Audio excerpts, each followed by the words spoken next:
I'm so sorry. I thought you were someone else, Li Qianqian stammered, clutching her purse as she realized the well-dressed man before her wasn't the lawyer her aunt had described for the blind date. The man's expression shifted from confusion to amusement as he replied, "And who exactly were you expecting to meet?" His voice carried authority she couldn't place until the terrible realization hit her. She was apologizing to Yishen, the CEO of the company where she worked. What follows this mistaken meeting transforms both their lives in ways neither could anticipate. From a threatened family home facing demolition to professional collaboration on challenging cases, their paths continue to cross in meaningful ways. As Li Qianqian navigates betrayal from colleagues and Yishen faces immense family pressure to marry, they find unexpected solace in each other, a connection that began with sitting at the wrong table. Is this the beginning of something deeper, or just another misstep in a chaotic series of events? Subscribe, like, and share to find out where their story leads. Li Qianqian stood before her mirror, nervously smoothing down the creases on her modestly elegant blouse. Her aunt's voice from earlier in the day still rang in her ears. "You're not getting any younger, Qianqian. This time, make an effort. He's a lawyer, too, so you'll have plenty to talk about." It wasn't just a piece of casual advice. Her family's concern about her future had developed into an almost relentless campaign to match her with the right man. It wasn't that she was against marriage, not entirely, but her career had always come first. At 28, as a junior lawyer working late evenings and sacrificing weekends, there just hadn't been room for dating. Her parents, and especially Aunt Li, didn't quite see it the same way. They worried, with quiet frustration, that her ambition would only drive her further from ever settling down. Tonight, with her aunt's hopes riding high, Li Qianqian was prepared to give this blind date a chance. She wanted to meet someone she could truly connect with, someone who could understand the demands of her job and support her goals. A fellow lawyer seemed ideal. In her mind, she had shaped an image of the perfect gentleman, intellectual, confident, and polite, with a touch of earnest seriousness. This portrayal wasn't entirely unfounded either. Aunt Li had conveniently supplied several details about tonight's potential suitor, as if preparing her for a witness testimony. "You'll know him right away," her aunt had said. "He'll be wearing a black suit jacket and glasses. Looks refined, carries himself like a gentleman. Absolutely no chance you can miss him." Simple enough, right? Yet, there had been a lingering warning in her aunt's tone. "Just be careful, Qianqian. It's a crowded restaurant. Don't go embarrassing yourself by approaching the wrong man." The instructions were clear, but still a knot formed, low in her stomach, at the thought of one awkward misstep. She tried refocusing her thoughts on imagining how the evening might unfold. A quiet dinner, perhaps sprinkled with lively debate over law-related topics, maybe some shared jokes about their late nights buried in case files. It was a pleasant thought that made the moment feel a little less heavy, though the nerves crept back. She couldn't forget the little hints of pressure that accompanied family-arranged situations like these. The unspoken implication that success meant edging closer to settled and failure meant another round of advice-laden phone calls. Everyone wanted the best for her, of course, but their good intentions seemed to weigh heavily on her single status. At the restaurant, Qianqian stepped through the doors, clutching her purse tightly. The clinking of cutlery and the soft hum of conversation hit her ears. But she paused, just short of walking further in. She scanned the room carefully, looking for that black suit jacket her aunt had so firmly described. "Refined demeanor," she murmured softly to herself. She spotted a few possibilities scattered across the tables of the moderately bright and upscale restaurant, but a man sitting alone at a corner table caught most of her attention, though she couldn't make out much detail from where she stood. The cut of his black jacket looked impeccable, and there was something composed about the way he scrolled on his phone, his expression calm and focused. Her confidence hesitated only a moment before she straightened her back and took deliberate steps toward him. After all, how many men in black suits with refined demeanors could there be? The seconds it took to cross the room seemed oddly stretched out. She tightened her fingers around the strap of her purse as she neared the table, now close enough to observe his neatly combed hair, and yes, glasses perched lightly on the bridge of his nose. But just when she opened her mouth to introduce herself, his eyes lifted, meeting hers. There was a warmth to his gaze, but also faint curiosity, as though he were waiting to be clued in on why she was here in front of him. "Hi," she began, offering a polite smile while resisting the urge to fidget. "I'm sorry. Are you—" She hesitated, then tried to recover with awkward laughter. "I mean, are you waiting for someone?" As the man folded his hands and leaned back slightly into his chair, the beginnings of a smile played at the corners of his mouth. "That depends," he replied in a voice smooth with mild amusement. "Who were you expecting to meet?" The simple question made her pause, though the teasing note in his tone didn't fully register yet. Something didn't feel quite right, but she brushed the uncertainty aside in desperation to salvage the moment. "I was told to look for someone wearing a black suit jacket," she explained. She stole a quick glance at the table to gain precious seconds before continuing. "My aunt's idea. She thinks it's time I meet someone who, well, it doesn't matter. You're him, right?" For the first time, a flicker of confusion crossed his face. He tilted his head slightly and regarded her with more puzzlement than amusement now. "Your aunt told you to meet me?" he asked, each word careful and deliberate. His phrasing brought a strange chill to her growing discomfort. "Are you saying—" she started, but she couldn't finish the thought as the reality of her mistake dawned on her. This wasn't the man Aunt Lee had arranged for her to meet. This was someone else entirely, and judging from the professional air he carried, even while sitting, not just anyone. In fact, the faint familiarity in his features, his voice, finally clicked into place. Her heart dropped. This couldn't actually be Yishen, the CEO of her company, could it? The man sitting before her wasn't smiling when he said it, but there was unmistakable humor in his voice. His words lingered for a moment, and Li Qianqian's mind raced to keep up. "And who exactly were you expecting to meet?" he had asked, his calm yet pointed tone prodding at the awkwardness of the situation. She opened her mouth to respond, but the realization hit her like a misplaced gavel to the desk. This wasn't her blind date. This wasn't the kindly lawyer in the black suit her aunt had described with such conviction. This was someone else entirely, someone whose face she finally recognized as one of the most powerful men in their industry. Yishen, her CEO. It was no secret who he was, at least not within the walls of the firm where Li Qianqian worked tirelessly as a junior associate. At 35, Yishen wasn't just one of the youngest CEOs in the field. He was also among the most accomplished. Known for his unrelenting work ethic and sharp intellect, he had a reputation that dwarfed even the most seasoned veterans in the corporate world. Hearing his name invoked at company meetings was almost as common as hearing gossip about how utterly unattainable he seemed. And yet, here he was, seated at a table in the corner of a modestly upscale restaurant, staring quizzically at Li Qianqian as she stood awkwardly in front of him, a place she never imagined herself to be. Her mind scrambled to piece together the moment, but the delicate balance of her composed demeanor was crumbling fast. The heat rising to her face was unbearable, her pulse racing as if she had just been asked to argue an unwinnable case. She stammered, utterly at a loss for words. "I'm so sorry. I think I've made a mistake." She took a nervous step back, clutching her purse as if it were an anchor to steady herself. The room around them buzzed with low conversation, but to her, it felt like everyone had turned to witness her humiliation. "I didn't mean to disturb you." Before she could finish her retreat, Yishen rested his chin lightly on his hand, his elbow propped on the table. His expression shifted slightly, no longer confused, but rather intrigued. "Well, now I'm curious," he said, his voice steady. "Who exactly were you sent here to meet?" His composure unnerved her. Unlike her, he didn't seem remotely embarrassed, as if the entire situation were some kind of amusing inconvenience to his otherwise normal evening. His calmness only amplified her own discomfort. There was a misunderstanding," she managed, avoiding his gaze and staring somewhere vaguely over his shoulder, hoping desperately that the floor might swallow her whole. "It's nothing. Clearly you're not—" Her sentence faltered, betrayed by her own nerves. She couldn't bring herself to finish the explanation.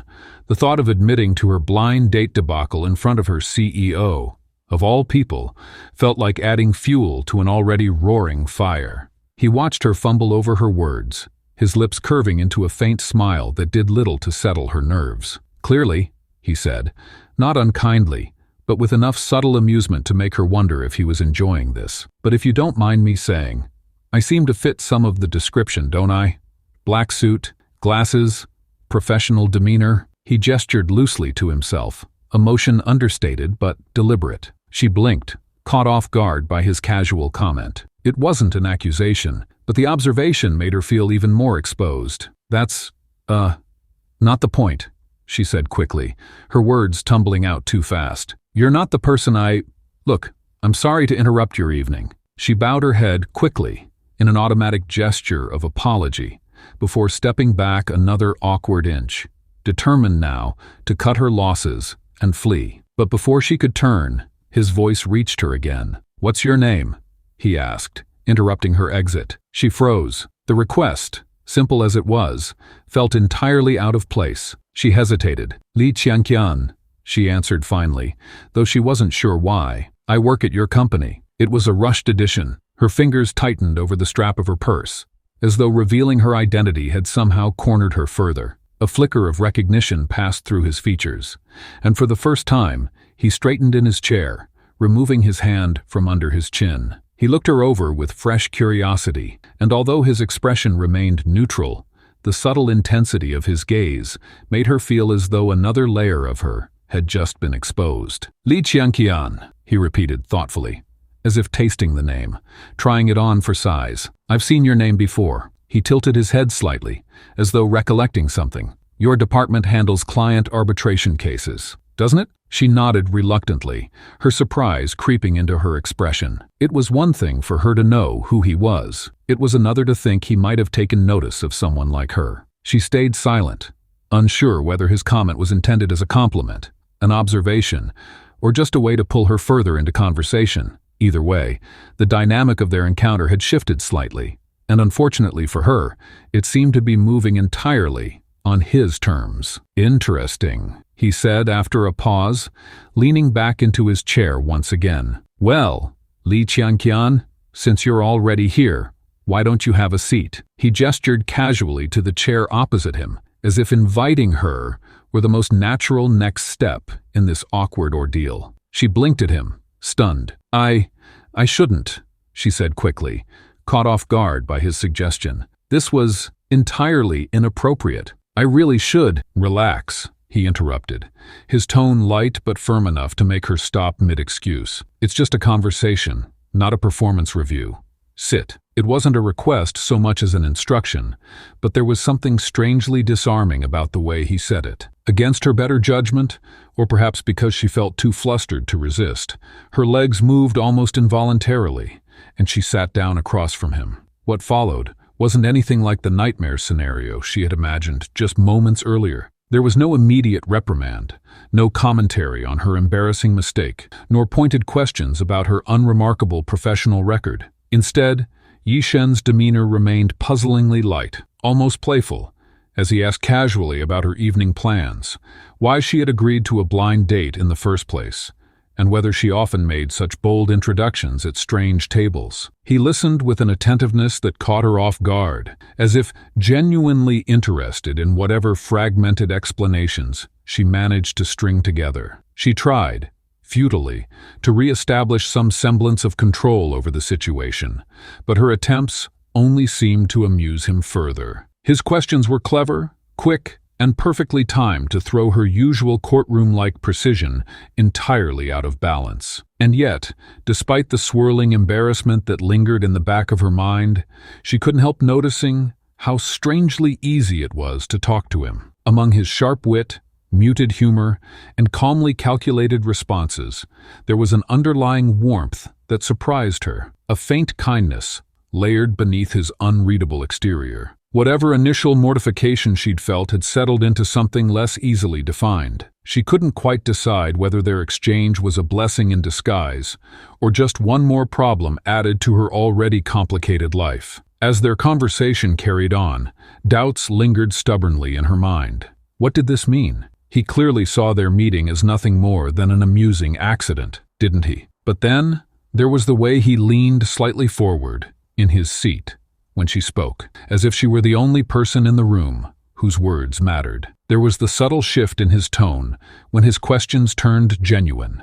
Less banter, more depth. And there was the way he chose, deliberately, not to end their interaction, even after it had been made clear she had approached him by mistake. It was almost as if he were testing her, or himself. Their unexpected exchange carried on longer than either had likely planned, with Li Changqian's initial nerves giving way to a cautious comfort. But what happened next would blur the lines between chance and fate in ways neither of them could have predicted.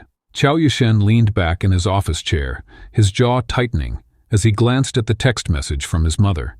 It wasn't the first message of its kind, and he doubted it would be the last. 7th date this year, Yishen. Maybe this one will work out, it said, accompanied by a photo of a woman he had never met. She looked polite, formal, sitting straight in what appeared to be a staged portrait, taken solely for matchmaking purposes. He sighed and placed the phone face down on the desk, staring blankly at a stack of shareholder reports. 7 dates.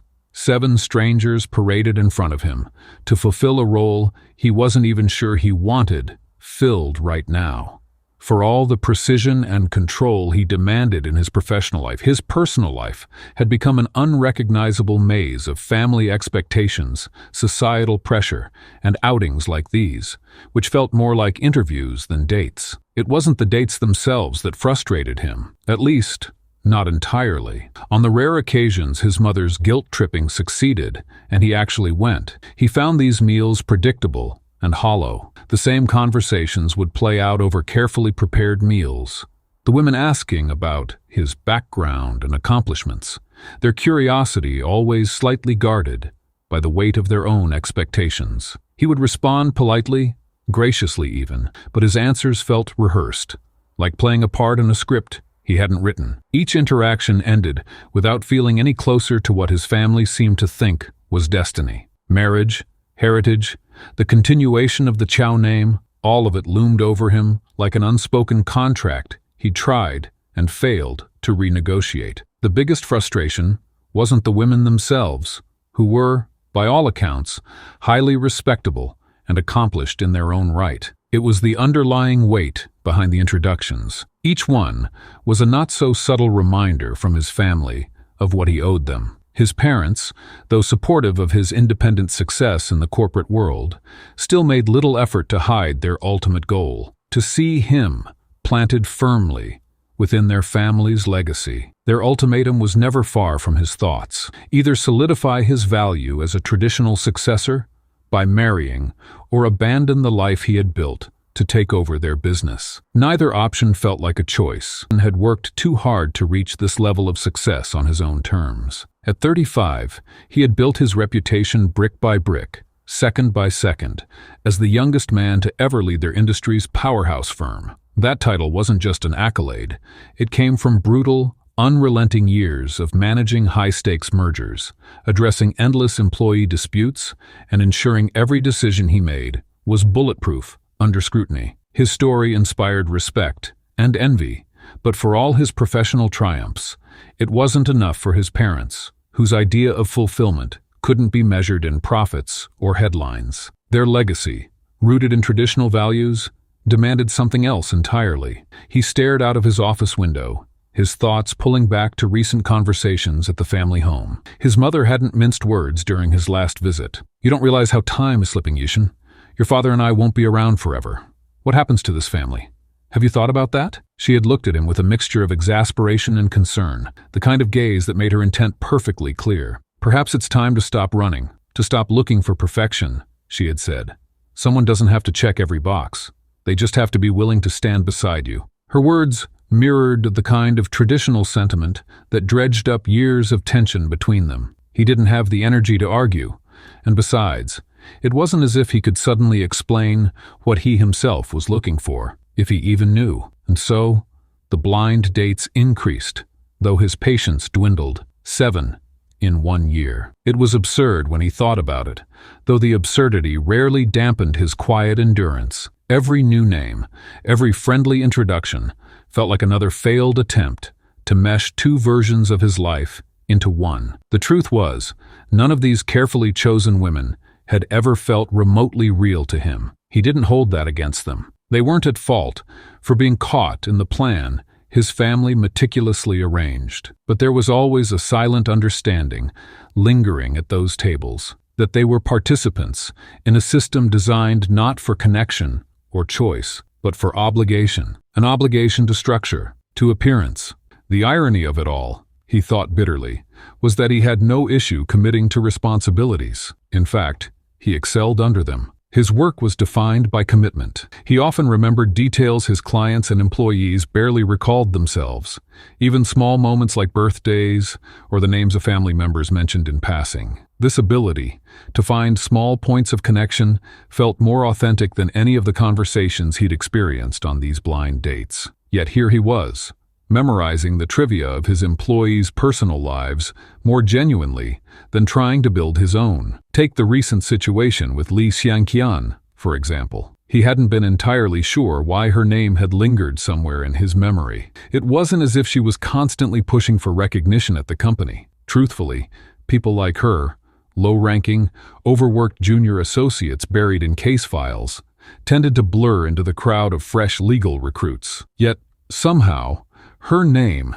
had attached itself to one oddly specific event. A modest email, sent quietly 2 weeks before his birthday, thanking him for approving her department's funding request. A personal thanks was rare enough, but she'd added, at the end, "Since your birthday is coming up, I hope you take a rare moment to celebrate. You deserve it." He hadn't thought much of it at first. Her message, though polite, had felt no different than the avalanche of employee remarks he received daily. But then, just a week following that, she had dropped off something unexpectedly thoughtful. Homemade cake, with "Happy Birthday" scrawled across a handwritten note beside it. No agenda, no attempt to angle this as some crafty scheme to gain his favor. It was striking in its simplicity, heartfelt. Without realizing it, he had been moved by the gesture far more than he anticipated. The memory still puzzled him. Why had it stuck with him? Did it matter? He pulled himself back to the present, shaking off the thought. Perhaps the action lingered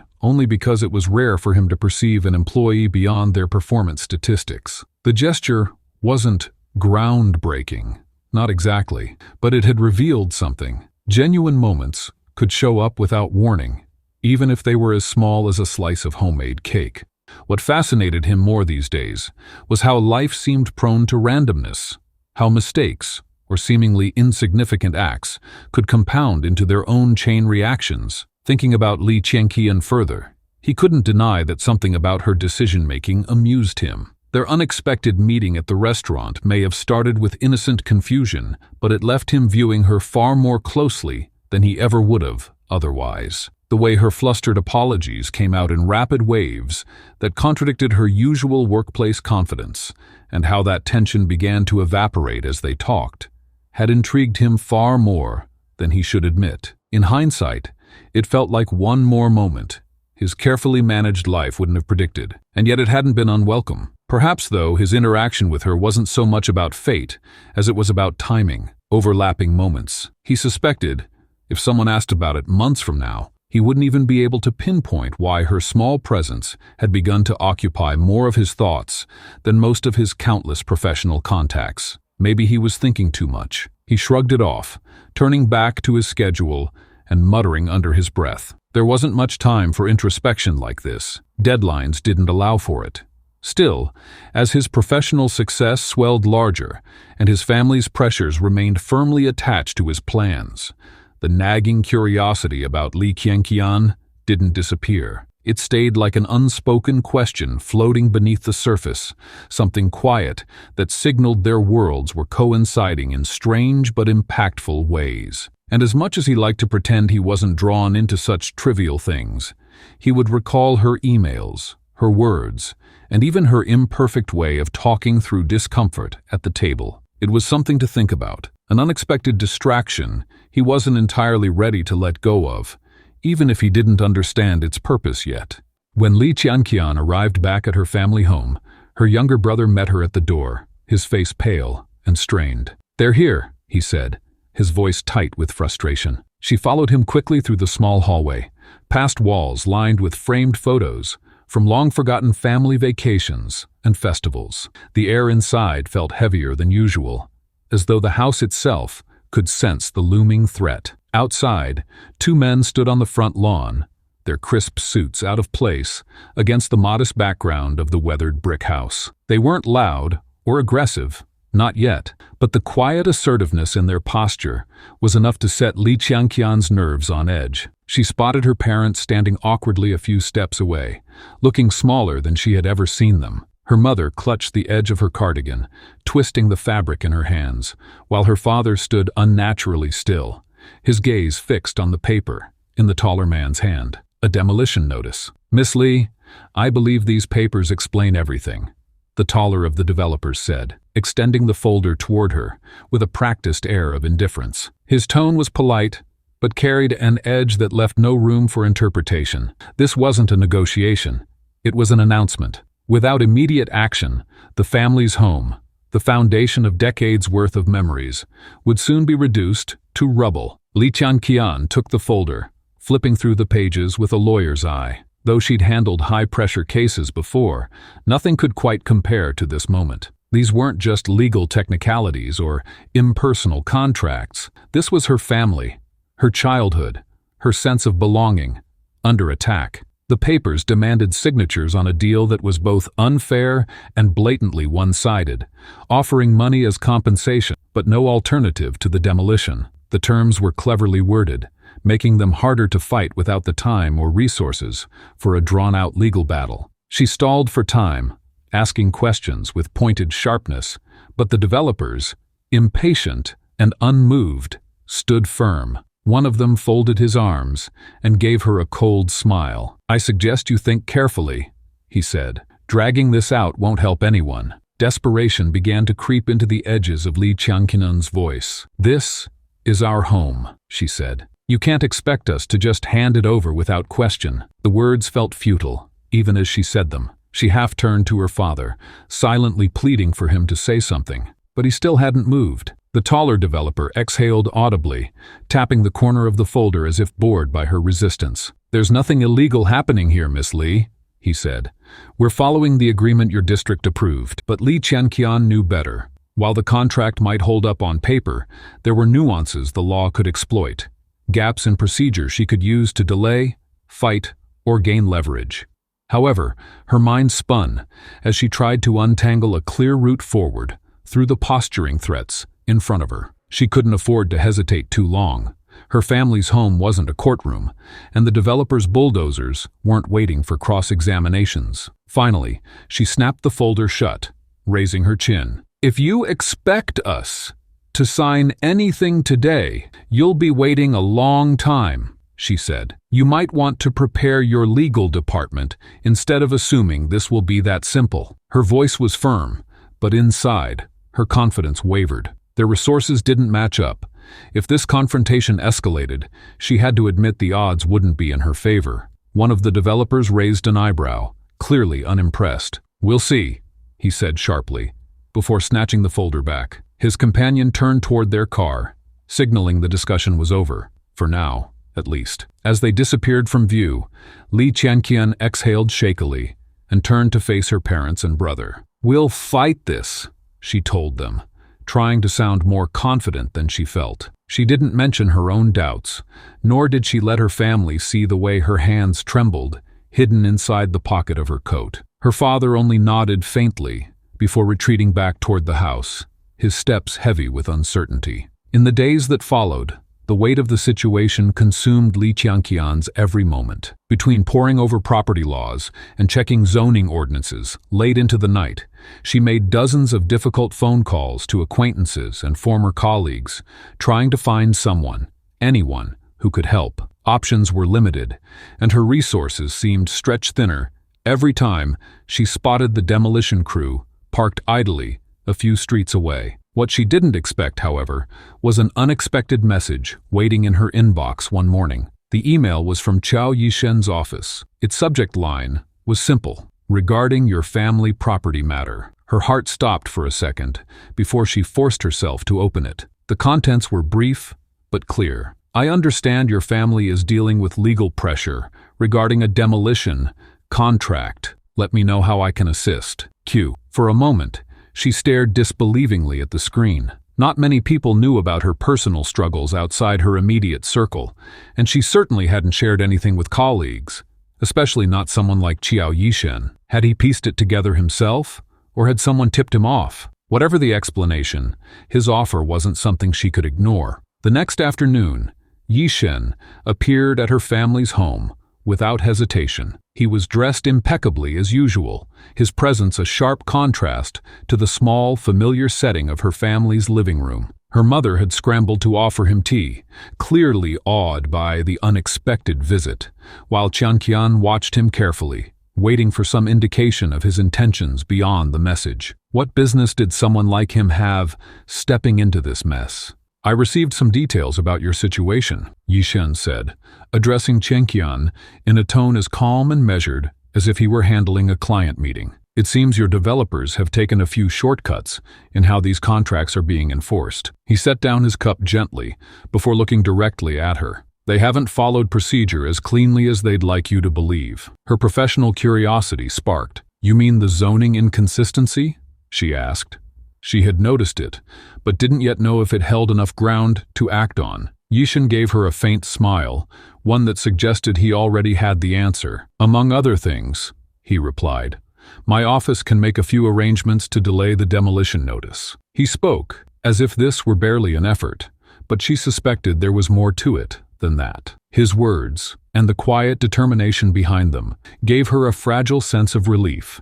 For the first time in weeks, the developers weren't expecting Yishen's direct involvement. When he confronted them later that week, his presence commanded attention in ways Li Qian hadn't been able to match before. Without raising his voice, he dismantled their claims systematically, addressing both legal and procedural flaws. The shift in tone was immediate, a tension that hadn't been there before. The developers had likely miscalculated, assuming no one with significant resources or influence would step forward on behalf of one family in an unremarkable corner of the city. They had been wrong. When Li Qian learned about the outcome of these discussions, she found it hard to hide her shock. The notice was withdrawn, the demolition postponed indefinitely, at least for now. She tried to find the right words to thank Yishen, but they all felt inadequate. You didn't have to do this, she said finally, breaking the silence between them, after their next office meeting wrapped up.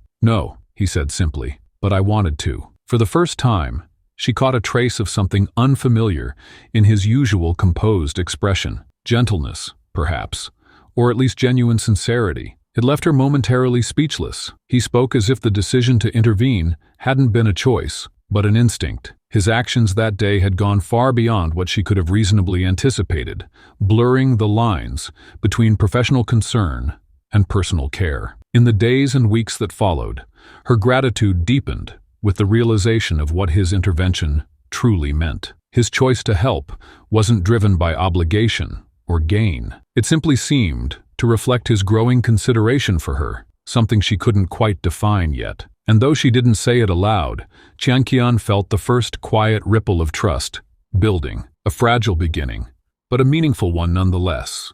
You'll be working directly with me, Yishen said, his tone casual, as though he hadn't just upended Li Qian's carefully maintained professional world in a single sentence. She blinked, unsure if she had heard him correctly, her mind scrambling to process the implications. Of all the possibilities she had considered since their tangled first meeting, this, working directly under the CEO, hadn't ranked remotely near the top. And yet, here they were, seated in his office, her name highlighted at the top of a newly proposed internal restructuring memo. You've demonstrated dedication and potential, he added, leaning back slightly in his chair. His expression remained composed, revealing nothing beyond the simple logic of his decision. I want my team to cultivate that talent. Li Qian swallowed hard, unsure how to respond. The offer was monumental, a career-defining opportunity for any junior associate, but inside,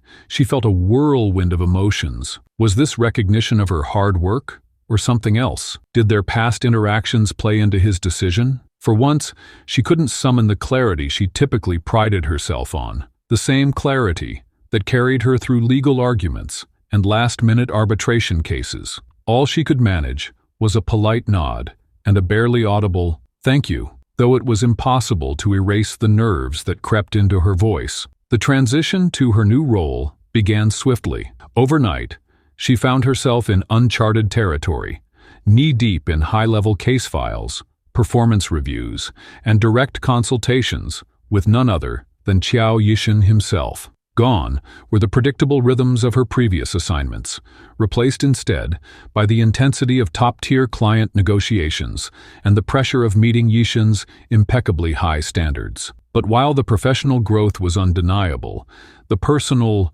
awkwardness was hard to ignore. Every interaction with Yishen carried an added layer of tension, not because he acted unprofessionally, but because she couldn't forget how their story had begun. No amount of logical reasoning could erase the profound embarrassment of mistaking her own CEO for a blind date or the memory of the unexpected warmth in his voice after they cleared the confusion. Each moment of clarity, every pointed instruction or brief compliment from him, reminded her that she was navigating a dynamic far outside the boundaries of her previous workplace experiences. Still, Yishen's expectations were crystal clear. Professionalism was paramount, and he led by example, maintaining a sense of order and authority that made it easy to forget, or at least pretend to forget, their unusual beginning. He was deliberate in his feedback, praising her openly when her work warranted it, and critiquing her with unfiltered honesty when it didn't. She quickly came to respect his sharp mind,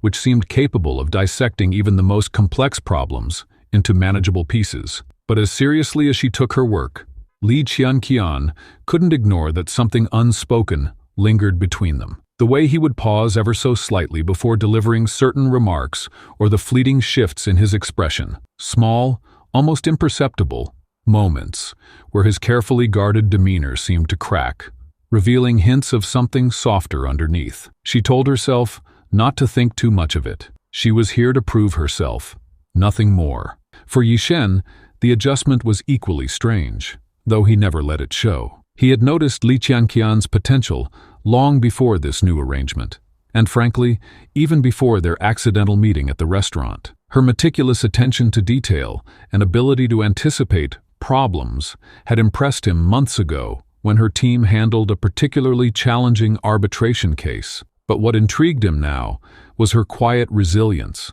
the way she threw herself into this demanding new role without complaint, even when the weight of his expectations threatened to overwhelm her. One evening, as they worked together reviewing documents for a high-stakes contract negotiation, he found himself glancing at her out of the corner of his eye. Though clearly exhausted, she pored over the papers with unwavering focus, tapping her pen lightly against her notebook as she puzzled through a particularly dense section of legal jargon. It was a small, mundane moment, yet he couldn't help but feel a flicker of admiration. She had a rare ability to balance diligence with creativity, an attribute that was becoming increasingly rare in his world of polished resumes and empty titles. "Take a break," he said suddenly, breaking the silence. His voice startled her, and she looked up, blinking as if she had just realized how late it had gotten. "You're starting to overthink it." He tapped the edge of the file, his tone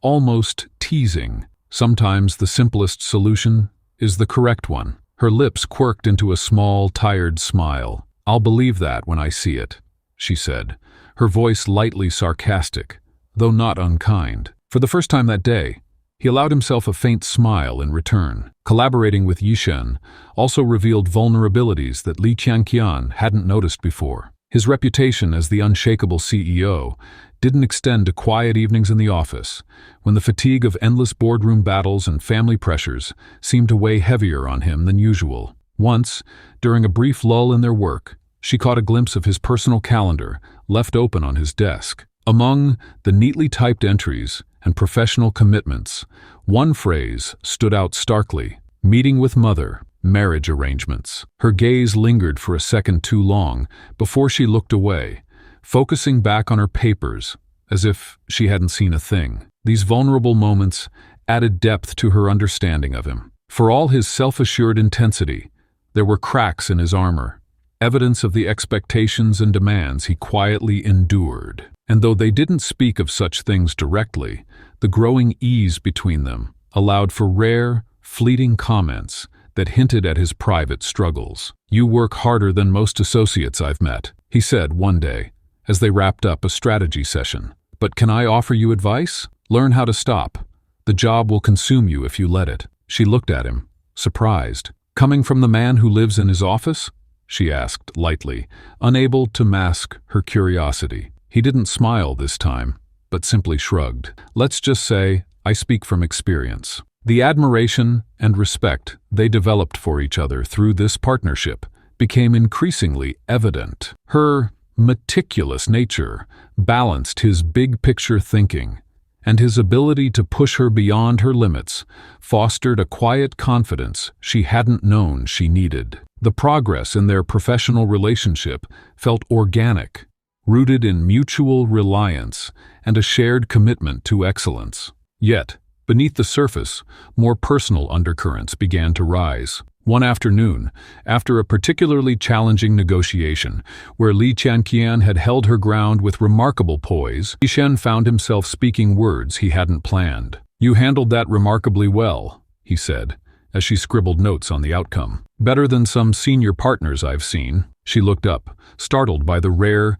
candid praise. "Thank you," she said, though her voice carried a note of uncertainty, as if waiting for a correction or a critical addendum that never came. He nodded once, his gaze lingering just a second longer than it should have before he turned back to his laptop. Such moments of quiet recognition became more frequent, each leaving an unspoken question hanging in the air. How much of their connection was purely professional now? Did their respect for each other's abilities nurture something greater? Something neither could yet articulate? Still, their environment offered no room for exploration.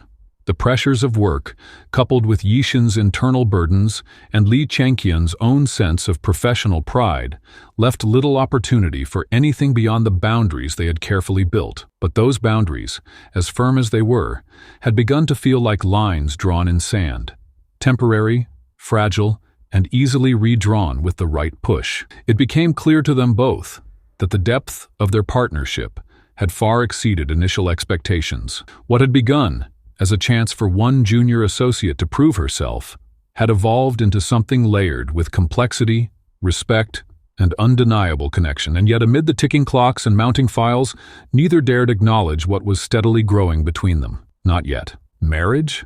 Li Qianqian's voice caught on the word, her disbelief turning into a short, humorless laugh. The expression on Qiao Yishen's face, however, stayed calm, measured, deliberate, like he was pitching a logical business proposition and not asking for something as life-altering as this. She stared at him as the weight of the suggestion sank in, her arms folded defensively, while her thoughts scrambled to align with what she had just heard. A marriage of convenience. That's what he was proposing, not in romantic terms or with flowery language, but in the stark, methodical reasoning of a man trying to solve two problems at once: the relentless pressure from his family to marry, and her mounting vulnerability in the wake of the threats tied to her family's property. "Think about it," Yishen urged, his voice low, steady. They weren't in the office now. The setting was his home, of all places, a private conversation hidden away behind the glass walls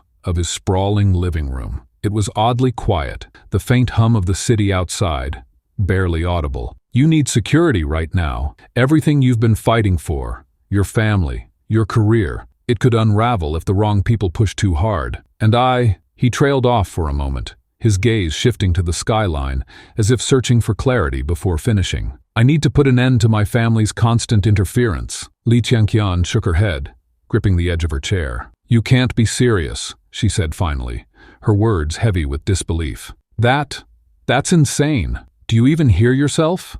A marriage contract? For convenience? You don't think this is taking things too far?" His reply came without hesitation. "It's practical," he said plainly, as though he hadn't just shaken her entire sense of reality. "It serves both our interests. For you, it eliminates certain risks. For me, it eases the pressure I'm under without forcing me into a situation I don't want long-term." He paused, softening his tone slightly. "It's far from traditional, yes, but sometimes tradition gets in the way of solving real problems." For Qian Qian, the idea was difficult to reconcile. This was the man she had met by mistake, the man who had become her boss, her professional mentor, and, whether she dared to admit it or not, someone she felt something for, though she hadn't yet figured out what that was. And now, he was sitting across from her, asking for what sounded like a perfectly rational, completely irrational favor. But as she considered his words, it became harder to dismiss his point entirely. Her position was precarious, not just on a personal level, but also professionally. Her family's recent crisis had left her drained financially and emotionally, and though she hated to admit it, the thought of having someone as powerful as Yishen in her corner offered a strange kind of relief. His reputation alone could silence the whispers of anyone who dared question her standing, whether in the workplace or outside it. And what exactly would this contract entail? She asked cautiously, straightening in her seat. Her skepticism was plain, but so was her curiosity. If nothing else, she sensed that understanding the terms might help her fully grasp the magnitude of what he was proposing. Yishen watched her carefully, his hands resting on his knees. "Strictly professional," he said, his tone confident, as though he had rehearsed this explanation in his mind. "We'd define the terms clearly. Boundaries, timelines, everything. You wouldn't have to play the role 24/7, and it wouldn't interfere with work. This isn't about merging our lives. It's about appearances, what people need to see, not what's actually happening behind closed doors." Her brow furrowed. "And how long would this arrangement last?" "A year," he replied without hesitation. "Long enough for my family to believe I've fulfilled their expectations, and short enough to keep things manageable on both sides." Qian leaned back, her arms still crossed protectively over her chest. "You make it sound easy." "It won't be," he admitted. "There will be challenges, doubts. People will talk, some will congratulate, others will question. That's the nature of it. But if we stick to the terms and keep it professional, there's no reason it can't work." It was clear he'd considered every angle. The rules of the agreement were carefully constructed to avoid blurring personal and professional lines. Yet even as Yishen outlined them, Qian couldn't shake the unease gnawing at her thoughts. What exactly would this mean for them? Not as professionals, but as individuals. Would the weight of the charade pull them into something they couldn't control? And if so, how would they find their way out once the year concluded? Still, a small voice in the back of her mind reminded her of everything she stood to gain. Security for her family, stability in her career, the chance to push forward without the constant fear of being undermined by forces beyond her control. And though she wouldn't dare say it aloud, there was also an undeniable pull toward Yishen himself, toward the quiet complexity of his offer and the enigmatic man behind it. "I'll think about it," she said reluctantly, her voice quieter now. It wasn't a promise, but it wasn't a rejection either. For the first time since this conversation began, Yishen's expression softened, just slightly, as though he understood the weight of what she was grappling with. When the contract was signed days later, it felt oddly anticlimactic. There was no ceremony, no witnesses, just two signatures scrawled onto paper in the privacy of his office. The terms were clear, almost clinical, outlining everything from public appearances to financial arrangements. Yet as Qian set the pen down and met Yishen's gaze, everything about the moment felt heavier than the simple exchange of signatures. It wasn't lost on her that this agreement, no matter how rational it seemed on paper, would impact their lives in ways no contract could fully predict. From the outset, they shared a mutual determination to keep things professional. Their public appearances were carefully choreographed, dinners with his family, staged outings where cameras might be lurking, even a strategically planned vacation to sell the narrative of a picture-perfect couple. In private, their interactions remained guarded, each of them adhering to the boundaries set by the agreement. But as time went on, cracks began to form in the perfectly constructed facade. Not in the logistical sense. It was clear they were mastering the performance. But in the quiet moments between appearances, where the lines between obligation and genuine connection became increasingly blurred. One night, after an exhausting family dinner that had stretched far longer than either of them anticipated, Chiang Qian found herself seated beside Yishen in his car, the hum of the engine filling the silence. The night outside was quiet, the usual chaos of the city replaced by the stillness of empty streets. Without thinking, she muttered, "How do you deal with them?" referring to the relentless questioning from his family about their future plans. Yishen glanced at her briefly, his hands steady on the wheel. "You get used to it," he said simply. But a moment later he added, "You don't let them get too close. That's the trick." There was something unguarded in his tone, and for the first time, Chiang Qian caught a glimpse of how deeply his family's expectations had worn on him. It wasn't just about marriage. It was about control, the quiet tug-of-war between individuality and obligation that he had been navigating for years. The more personal these moments became, the harder it was to keep their feelings from leaking into the cracks of their arrangement. Yishen began to notice the small things about her, the way she startled slightly when someone shouted near her on the street, her habit of tapping her pen when she was lost in thought, the quiet determination in her voice when she defended something she cared about. And for Chiang Qian, it was the way he softened at unexpected moments, the rare vulnerability he showed when his guard was temporarily lowered. Despite their best efforts to keep things strictly professional, their respect for each other grew into something they couldn't fully define. It wasn't love, not yet, but it was something deeper than the impersonal partnership they had agreed upon.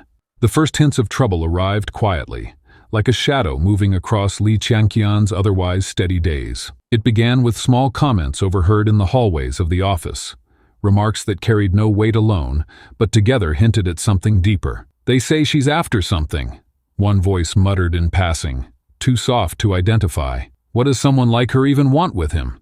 another added. Li Qianqian had always understood that her position, both professionally and personally, would inevitably draw some skepticism. However, what she didn't expect was just how far certain people would go to turn doubt into action. The most immediate threat came from Jin Yan, a former flame of Qiao Yishen's, who had never quite let go of her ambitions. To the outside world, Jin Yan's calculated poise and carefully curated life painted the picture of success. But beneath the surface, her jealousy simmered unchecked. The sight of Li Qianqian entering Yishen's orbit, both professionally and now, seemingly, personally, was like a spark to dry tinder. Jin Yan quickly crafted a narrative in her mind. Li Qianqian was not just a potential rival, but an outright obstacle, blocking her path back to Yishen. It didn't matter how logical or baseless the idea was.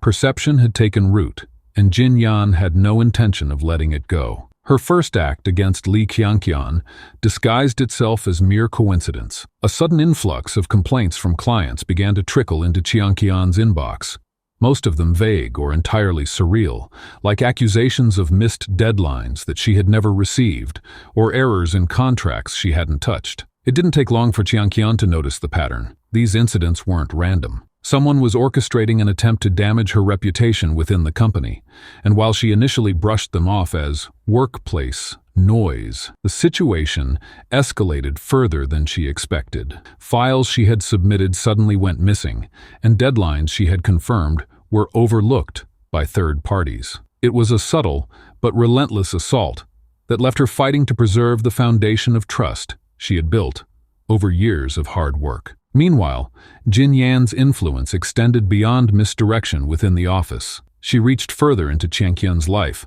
by using outside pressure tactics. Multiple times, strangers showed up at the firm, claiming to be clients, but causing loud disruptions instead. Once, Chiang Qian had to physically guide one such man out of the lobby after he began shouting provocations about unfinished consultancy work. These staged interruptions frustrated staff and tested everyone's patience, but for Chiang Qian, they carried an unmistakable warning. Someone was trying to push her out, to isolate her, until the weight of the chaos became unbearable.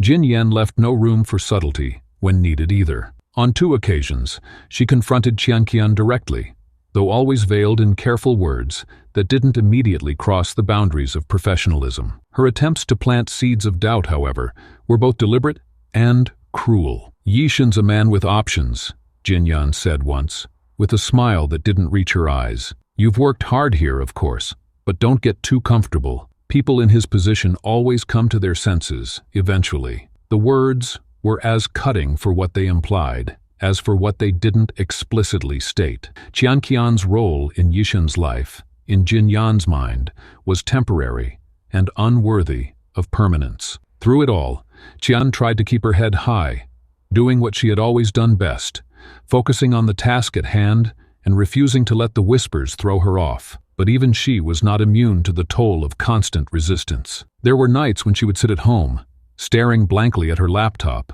as her resolve wavered. How much was too much? How long could she hold on without feeling as though the walls were closing in? Qiao Yishen, of course, was not completely blind to what was happening, though the extent of it took time to surface. It was an overheard meeting between Jin Yan and Qiao Lu, one of his more ambitious assistants, that first caught his attention. Qiao Lu, while professionally capable, carried her own doubts about Qianqian, doubts that Jin Yan masterfully stoked during their conversations. Yishen, who had passed by the conference room and caught snippets of Jin Yan's words, phrases such as opportunistic behavior, questionable motives, and misplaced loyalty, felt an uncharacteristic flicker of anger. By the tone of the discussion, it was clear these weren't casual remarks, but part of a broader campaign Jin Yan was orchestrating against Qianqian. Later that evening, Yishen found himself replaying those moments in his mind. His initial response was frustration, not just with Jin Yan, but with himself. How had he let this dynamic go unchecked? He had underestimated the ripple effects of Qianqian's presence in his life, failing to realize just how far some people would go to protect their vested interests. Yet, as he considered the mounting challenges Qianqian now faced, one thing became strikingly clear. He couldn't let her fight this battle alone. When the next confrontation came, this time in the form of Jin Yan standing quietly behind him in the elevator, her questions laced with poorly hidden accusations, Yishen laid down the boundary more firmly than ever before. "What happens in my personal and professional life is my responsibility," he said, his voice even. "I'd suggest focusing on your own work, Jin Yan. This fixation is unnecessary." His words landed firmly, cutting through the tension without leaving room for rebuttal. Yishen had chosen his side, though he wasn't interested in turning the situation into an escalated public affair. His priority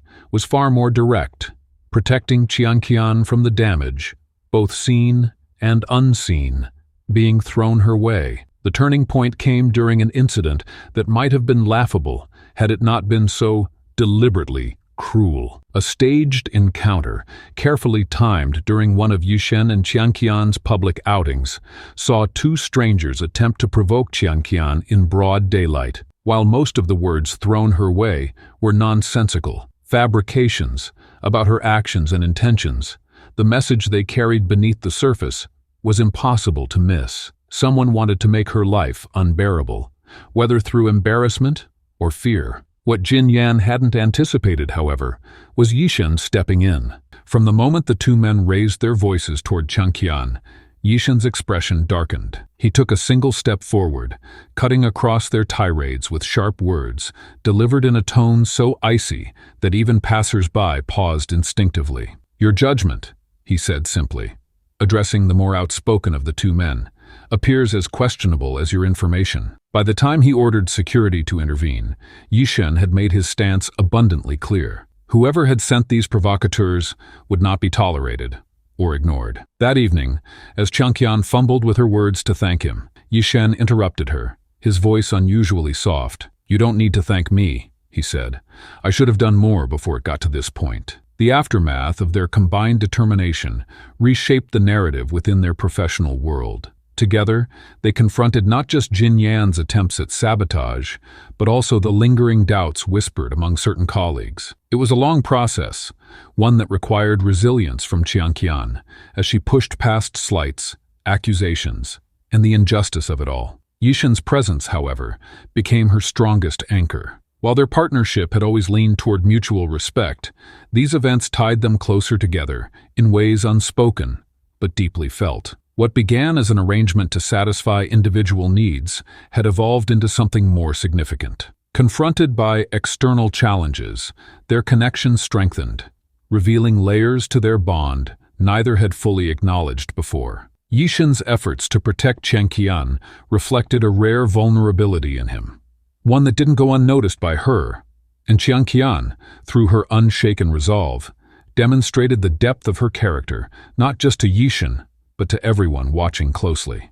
Li Chengqian sat by her mother's bedside, the soft light from the bedside lamp casting long shadows across the small room. The faint hum of medical equipment filled the space, a background soundtrack to conversations that had grown fewer and farther between over the past few days. Her mother, frail but still sharp-eyed, reached for her daughter's hand. "I just want to know you'll be okay," she said, her voice thin, barely above a whisper. "Promise me you'll take care of yourself. And let someone take care of you, too." It was the kind of moment Li Qian wasn't prepared for, no matter how much she understood the inevitability of it. Her mother's decline had been sudden, a few weeks at most, separating the first worrying signs from the stark reality of her condition. The days since the diagnosis had blurred together, filled with hospital visits, long nights reading over legal research between caring for her mother, and the weight of unspoken fears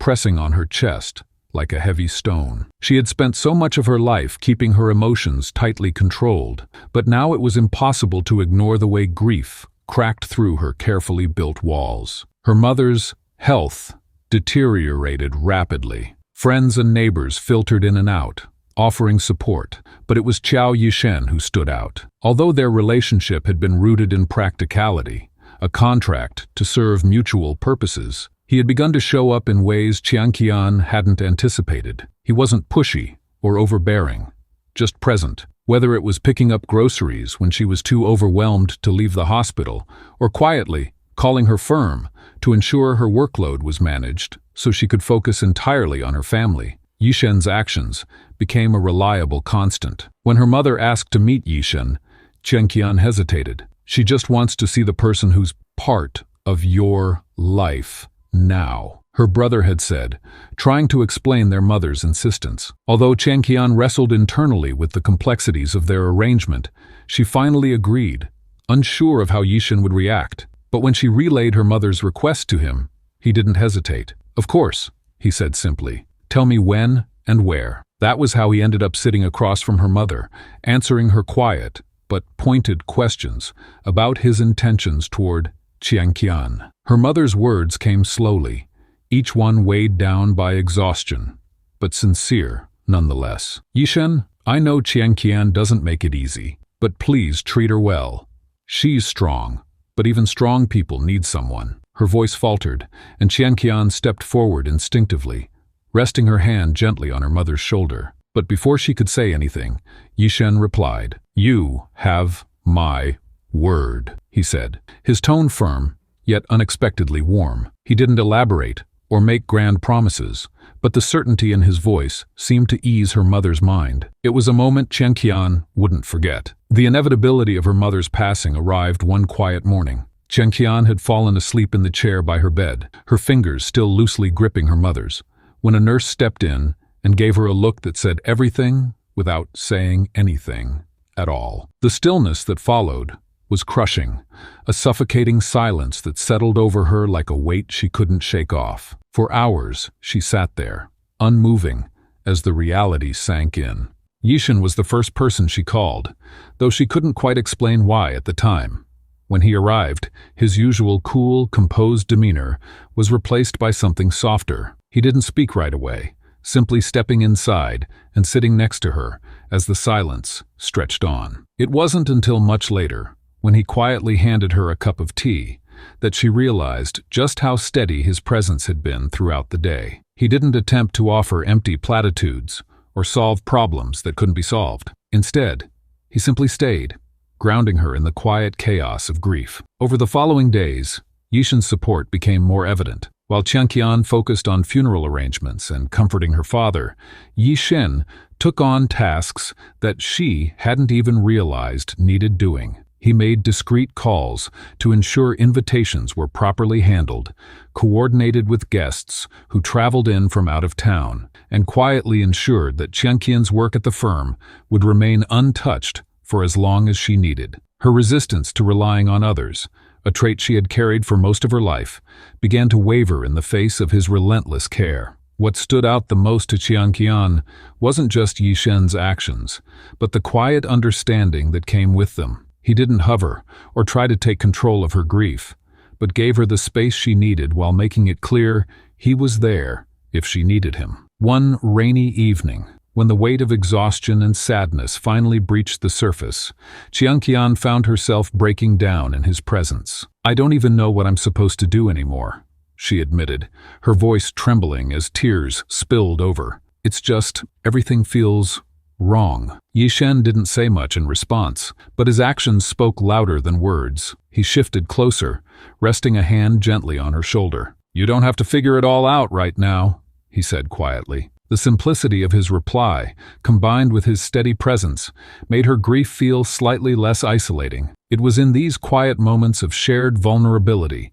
that something shifted between them. Their carefully defined boundaries, the structure of their contractual relationship, seemed increasingly irrelevant as their shared experience brought them closer. Yishen began to see sides of Genkin she rarely showed to the world: her quiet strength in the face of loss, her deep loyalty to her family, and her capacity to push forward even when everything felt hopeless. For Genkin, Yishen's unwavering support revealed more depth to him than she had previously understood. His ability to step into such an emotionally intense situation, not for appearances or obligation, but out of genuine care, changed the way she saw him. Despite his professional reputation for excellence and precision, he was someone who could offer comfort without expectation, stability without control.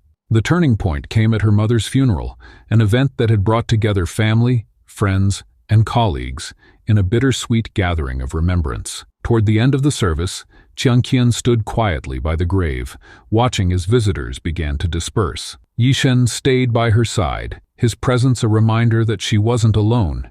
Even now, when the service ended and he finally turned to leave, she found herself reaching for his arm without thinking. "Thank you," she said, her voice quiet but steady. He paused, looking at her thoughtfully before replying, "You don't need to thank me." His tone was soft, but the sincerity behind it was undeniable. Their shared loss brought clarity to their feelings. For Qian, the man she had once seen as a distant, almost untouchable figure, had become someone deeply embedded in her life, not through grand gestures or words, but through quiet, unwavering actions. And for Yishen, the woman who had once been just another name on his company roster, had become someone who challenged his sense of control, who showed him vulnerability didn't have to mean weakness. This new dynamic between them wasn't without its complications. They were still navigating the deeply personal fallout of grief, and the lines between their professional roles and personal emotions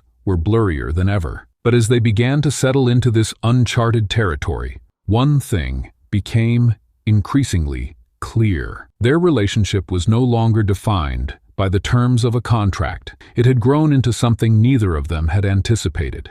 The early morning light filtered through the windows of the nursery, casting a soft glow over the small room. Yishen stood quietly by the crib, his usual air of composure replaced by something much more tender. In his arms lay their newborn daughter, her impossibly tiny fingers curled around one of his. He didn't move, reluctant to disturb her as she slept. For the first time in years, the ever-present weight of family expectations, corporate responsibilities, and personal struggles felt distant, pushed aside by the simple reality of the life now cradled in his arms. Li Qian appeared in the doorway, her movements still slow and careful from the exhaustion of childbirth. She watched the scene before her, a quiet smile tugging at her lips as she leaned against the frame. The profound joy and disbelief in her own heart mirrored what she saw on Yishen's face. "She has your stubborn grip," Qian finally said, her voice soft but teasing. Yishen glanced up, a rare, genuine smile breaking across his face. "Let's hope that's all she inherited from me," he replied quietly. His eyes drifted back down to the tiny bundle in his arms. "She's perfect, isn't she?" In the months leading up to their daughter's birth, neither of them had expected to end up here. Their relationship had been built on anything but traditional foundations. What had started as an accidental meeting, followed by a professional agreement, gradually transformed into something much larger than either of them anticipated. But the road hadn't been smooth. What they had now was shaped by challenges and misunderstandings that forced them to confront not only their own fears, but also the weight of the expectations placed on them. Society had not been kind to their unorthodox partnership.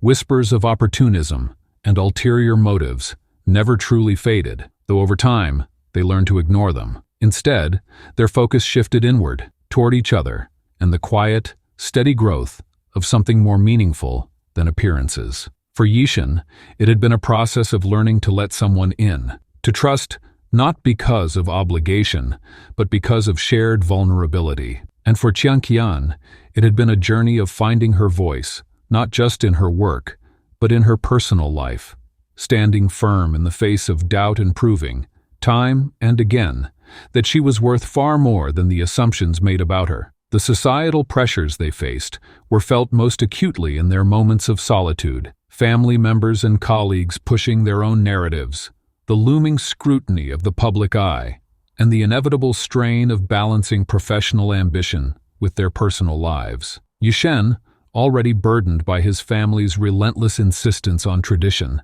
now found himself defending choices that weren't part of anyone's plan, but his own. And yet, through it all, he stood beside Qian, unwavering in his decisions. One of the most pivotal moments of their relationship came when Yishen made a simple but profound promise, a promise to Li Chengqian's mother on her deathbed. "I will always take care of her," he had said, without hesitation. At the time, it had felt like a necessary reassurance, a way of offering the comfort that words could provide. But as time passed, the weight of that promise grew more significant. It wasn't about obligation or fulfilling some contractual duty. It became a reflection of Yishen's understanding of Qian's value, her resilience, her compassion, her strength. The arrival of their daughter marked a shift that neither of them could ignore. In her, they saw not only a new beginning, but also the culmination of everything they had fought for together. Their shared struggles and triumphs had brought them here, and holding her for the first time